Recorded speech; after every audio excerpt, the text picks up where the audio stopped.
Today's video ay ginataang yellow pin. Ayan, at saka tulingan ang ating ulam na merong taba sa ilalim. Taba ng baboy. Tapos, nilagyan ko ng mustasa.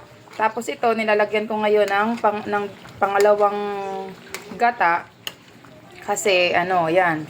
Yung ikalawang pack ng Coco Mama para siya lumapot. Tapos hindi ko na siya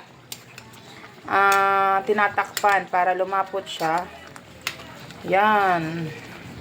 Ito yung yellow pin. Ayan. Ginataan. Tapos nilagyan ko din siya ng sitaw.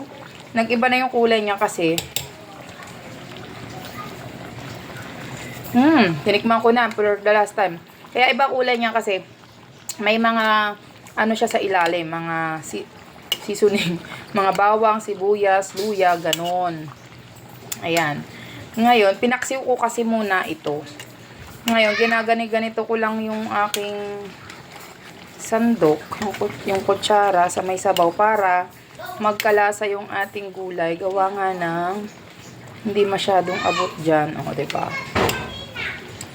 Ayan. Kain na tayo! Sarap! Bye!